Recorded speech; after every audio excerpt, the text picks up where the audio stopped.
My name is Dan Bradshaw. As a kid, my dad was a worship leader. I was expected to be there every Sunday, and we were expected to be there every Sunday, and it almost felt forced on me. And I kind of got disconnected in high school when everybody does. You know, high school is high school. Spending my teen years in Chambersburg, you know, there's a lot to get involved in, and it's not always positive. You know, I ran with the wrong crowd. I got a lot of trouble. I've been kicked out of every establishment I've ever been to, private school, public school, high school, rehab, boot camp, you name it. I've been there and I've been kicked out of there. You know, when I finally became an adult, I turned 18, I moved out. I was like, all right, I got it, I'm out. And I met this girl, we dated for a little while, and the relationship was just toxic. It was abusive, it was drug-oriented, there was just a lot of not good things going on. We ended up splitting up after a pretty big blow up. And I said, that's it. My life was just dark. It was just, there was nothing good coming out of what I was doing. There was no fruition, there was no fruit, there was no goodness at all. It was just turmoil, is really the best word for it. And I tried to replace it with people, alcohol, drugs, and none of it ever really mattered. None of it ever really fulfilled me. It was an instant gratitude, absolutely. But when I laid my head down at night and stared at the ceiling, it was still those same negative thoughts and still those same things coming back. And I was like, when was the last time you talked to God? It had been years.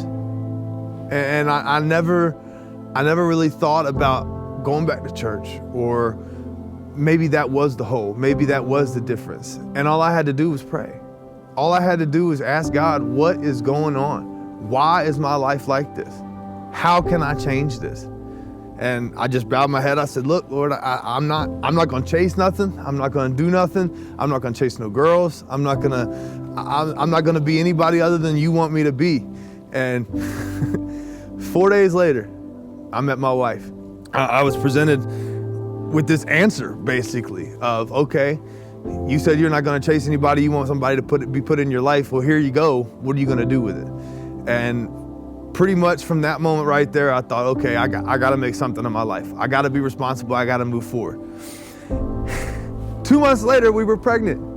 And I was like, wow, okay, here we go. Life's happening, and we gotta get into it. So, you know, 9 months go along, we're doing everything we can to prep. The minute I saw my daughter, I knew something had to be different. And we were like, what are we doing about our lives? What are we doing about us?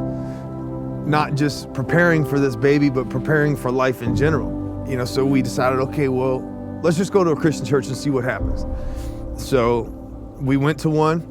You know, the people were there. It was a big church. It was always hopping. But we didn't feel connected. We didn't feel like anybody even knew that we were there. Brandy found a post for Lifehouse on Facebook. And she was like, we should check this place out. So one weekend we stayed home and we streamed it. The first time I ever heard Patrick talk, man, I was like, all right, I'm on board with this. We felt like we were home. And that's what Lifehouse has become to us, it's a home away from home. These people are our family. You know, this place is a safe haven. We can come here and we can talk to anybody about anything and bring any troubles we want to the table, because we know ultimately we're not gonna be judged. As soon as I got into Lifehouse, I wanted to get involved. I didn't care how. I didn't care if I was on Cafe, First Impressions, tech team, worship team, if I was pushing around the daggone parking lot bin, because that's what I did. I just wanted to be involved. I wanted to be a part of the team.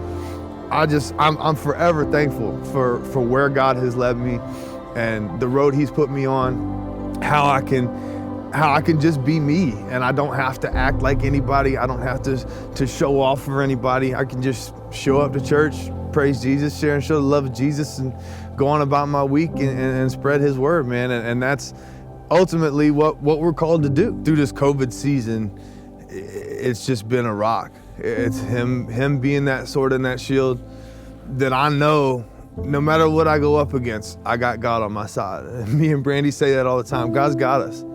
There's no question. And you know, now that I have God in my life, I wouldn't want it any other way, man.